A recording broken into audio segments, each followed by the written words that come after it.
কর্মবিরতি করেও মিটল না সমস্যা। ভিন রাজ্যে আলু রপ্তানি বন্ধের সিদ্ধান্তেই অনড় রইল বাংলার সরকার, বরং আজ আরও কিছুটা কঠোর অবস্থান নিয়ে প্রয়োজনে আলু ব্যবসায়ীদের বিরুদ্ধে ব্যবস্থা নেওয়া হবে বলে জানান রাজ্যের কৃষি বিপণন মন্ত্রী বেচারাম মান্না। তিনি আরও জানান, আলুর দাম বৃদ্ধি এবং আলু ব্যবসায়ীদের ধর্মঘট নাকি সিপিএম এবং বিজেপির চক্রান্ত। আর সরকারের এই কঠোর অবস্থান আর বক্তব্যে হতাশ বাংলার আলু চাষী ও ব্যবসায়ীরা। তাদের দাবি, সরকার নাকি বাস্তব পরিস্থিতি বুঝতেই পারছে না। আলু চাষী ও ব্যবসায়ীদের বক্তব্য, আমাদের রাজ্যে যে পরিমাণ আলু উৎপাদিত হয় তার সামান্য পরিমাণ রাজ্যের বাজারে বিক্রি হয়, অধিকাংশ আলু বাইরেই রপ্তানি হয়। হুগলি ও বর্ধমান জেলার উৎপাদিত আলুর বাংলায় বাজার থাকলেও পশ্চিম মেদিনীপুর, ঝাড়গ্রাম, বাঁকুড়া থেকে শুরু করে উত্তরবঙ্গের বিস্তীর্ণ এলাকায় উৎপাদিত নিম্নমানের আলুর বাংলায় সেভাবে বাজারই নেই। এই নিম্নমানের প্রায় পুরো আলুটাই রপ্তানি হয় ছত্তিশগড়, উড়িষ্যা, বিহার, ঝাড়খণ্ডের মতো পার্শ্ববর্তী রাজ্যে। কিন্তু বর্ডার বন্ধ করে দিলে এইসব এলাকার আলু বিক্রি বন্ধ হয়ে যাবে। এর ফলে কোটি কোটি টাকার ক্ষতির সম্মুখীন হতে হবে প্রান্তিক আলু চাষী ও ব্যবসায়ীদের। এই পরিস্থিতিতে আগামী দিনে নিজেদের কর্মসূচি ঠিক করতে আজ বর্ধমানে বৈঠকে বসেন পশ্চিমবঙ্গ প্রগতিশীল আলু ব্যবসায়ী সমিতির রাজ্য নেতৃত্ব। সেই বৈঠকে সিদ্ধান্ত হয়, সাধারণ মানুষ ও সরকারের কথা বিবেচনা করে আগামীকাল থেকে কর্মবিরতি প্রত্যাহার করা হবে। সরকারের কথা আলু ব্যবসায়ীরা বিবেচনা করলেও সরকার কি আলু শিল্পের কথা বিবেচনা করবে? প্রশ্ন তুলছেন প্রান্তিক আলু চাষী ও ব্যবসায়ীরা। পশ্চিমবঙ্গের জনগণের কথা ভেবে পশ্চিমবঙ্গ প্রগতিশীল আলু ব্যবসায়ী সমিতি রাজ্য কমিটি আজ বর্ধমানে ব্যবসায়ী সমিতির হলে জরুরি বৈঠক ডাকে এবং সেই বৈঠকে এই সিদ্ধান্ত গৃহীত হয় যে আগামীকাল বুধবার থেকে আমাদের আলু কোল্ড স্টোরেজের ভেতর থেকে বের হবে এবং বৃহস্পতিবার সেই আলু বাছাই এবং লোড হয়ে মার্কেটে পৌঁছাবে। আমরা জনগণের কথাও ভাবছি, আর আমাদের কথাও আশা করি সরকার সহানুভূতির সাথে বিবেচনা করে বর্ডার খোলার ব্যাপারে চিন্তা ভাবনা করবেন, এই আশা রাখি। নমস্কার, আপনারা দেখছেন ইন্ডিয়া পোটেটো নিউজ। আর আজ আমরা আলু চাষের গ্রাউন্ড রিপোর্ট নিতে চলে এসেছি বাঁকুড়া জেলার জয়পুর এলাকায়। চলুন এখন এখানকার আলু চাষীদের সঙ্গে কথা বলে জেনে নেব এখানে চাষ কেমন হচ্ছে, আলু বীজের দাম কেমন আছে এবং আবহাওয়া খারাপ থাকার কারণে কতটা চিন্তিত তারা। দর্শক বন্ধু, চ্যানেলে নতুন হলে ইউটিউব চ্যানেলটি সাবস্ক্রাইব করবেন, ফেসবুক পেজটি ফলো করবেন, আর বাংলার কৃষকদের স্বার্থেই গুরুত্বপূর্ণ প্রতিবেদনটি প্রচুর পরিমাণে শেয়ার করতে ভুলবেন না। আপনার পরিচয় যদি বলেন, আপনার নামটা যদি বলেন। হ্যাঁ, নাম সনাতন মন্ডল। সনাতন বাবু, তো সনাতন বাবু মোটামুটি এবছর আলু চাষ করছেন তো? হ্যাঁ, মোটামুটি কত বিঘার মতো আলু চাষ করছেন? মোটামুটি বিঘে 2 আলু চাষ করছে একা মানুষ বিঘে 2 মতো চাষ করছেন। তো কি আলু চাষ করছেন? জ্যোতি, পোগরাজ আর কোম্পানি কিছু লাগাচ্ছেন। আজকে যে আলুটা দেখছি মাটি দিচ্ছেন, এটা কি আলু মাটি দিচ্ছেন? এইটা জ্যোতি আলু। জ্যোতি আলু।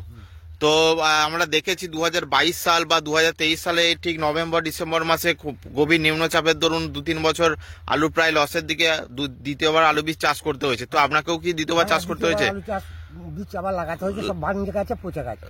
এবং সরকার থেকে শুনছি অনেক জায়গায় অনুদান দিয়েছে, আপনারা কোনো কিছু অনুদান পেয়েছেন? তো অনুদান আসেনি, বিমার দরখাস্ত ফর্ম ফিল আপ করা হয়েছে। হ্যাঁ, মানে সরকার থেকে আপনি কোনো অনুদান পাননি? না। আচ্ছা, তো আপনি যে জ্যোতি বা পোগরাজ চাষ করছেন, কোন কোম্পানি বীজ মোটামুটি চাষ করেছেন যদি একটু বলেন? হ্যাঁ, ভাটি জ্যোতি করছি। হ্যাঁ, আর কোম্পানি তো বুঝতে পারছেন। হ্যাঁ, অনেক কোম্পানি আছে। তো বীজ কত দামে কিনলেন? বীজ কিনেছি 1675 টাকা করে কোম্পানি। আচ্ছা, আর এমনি ভাটি বীজগুলো মোটামুটি 3300 টাকা করে বীজ দিয়ে দাম দিয়ে কিনেছেন। আর সারও তো দাম প্রায় দ্বিগুণের দিকে। সার মোটামুটি কত দামে কিনেছেন? সার মোটামুটি 1800 টাকা 10-26 কিনা। তো 1800 টাকা 10-26। সামনের বছর যে আলু চাষ করছেন কিছু লাভ পেয়েছেন না প্রায় ওই লাভ লোকসানের দিকে চলে গেছে? কোন রকম দ্বিতীয়বার লাগিয়ে গত খাটালি বাজে গায়ে গেছে। আচ্ছা আচ্ছা, ওই দ্বারা গোলমালে পচে গেছে একবার, গায়ে গেছে। তো আলু কি স্টোরে আছে না সব বিক্রি করে দিয়েছেন? সব বিক্রি করে দিয়েছেন। তো আমরা দেখতে পাচ্ছি বর্ডার প্রায় লাস্টের দিকে সিল করে দিচ্ছে সরকার থেকে। এর জন্য যদি একটু বলেন আপনি চাষি ভাইদেরকে। যদি বর্ডার যে সিল করছে, ফলনশীল কম, তো তাহলে সিল করতে বাধ্য না, মমতা রাখবে কি করে পশ্চিমবাংলা? সেটা বুঝতে পারছি, কিন্তু এতে আপনাদেরও তো ক্ষতি বা ব্যবসাদারদেরও প্রায় ক্ষতি হয়ে যাচ্ছে। শহরের মানুষগুলোকেও তো খেতে হবে। আচ্ছা আচ্ছা, দাদা আপনার নামটা যদি একটু বলেন। কানাইলাল কুন্ডু। কানাইলাল বাবু, যে চাষ করেছেন এটা কি আলু চাষ করেছেন? জ্যোতি আলু মোটামুটি কত বিঘের মতো চাষ করলেন? বিঘে 4 মতো। লাগানো কি পুরোটাই কমপ্লিট হয়ে গেছে না এখনো লাগাতে কিছু বাকি আছে? লাগানো কমপ্লিট হয়নি, বিঘে হয়েছে। তো দেখছি আজকে তো মেঘের অবস্থা খুব একটা খারাপের দিকে, প্রায় বৃষ্টি হালকা পড়ছে। তো এর আগের বছরও কি চাষ করে আপনার দুবার ফলন বীজ চাষ করতে হয়েছিল, দুবার লাগাতে হয়েছিল? গত বছর হয়নি, তার আগের বছর হয়েছিল। তার আগের বছর আপনাকে দুবার চাষ করতে হয়েছে, মানে তো 3বার পর্যন্ত আপনাকে চাষ করতে হয়েছে। তো সামনের বছরও জলের কারণে অনেক জায়গায় আলু নষ্ট হয়ে গেছে, দুবার চাষ করতে হয়েছে। তো জ্যোতি আলু কোন কোম্পানির বীজ জ্যোতি চাষ করলেন? এটা লাগিয়েছি আমরা কাপুরের চাষ করছেন। তো মোটামুটি কিরকম কি খরচা, 1 বিঘে জমি চাষ করতে মোটামুটি কিরকম কি খরচা পড়ে আপনাদের?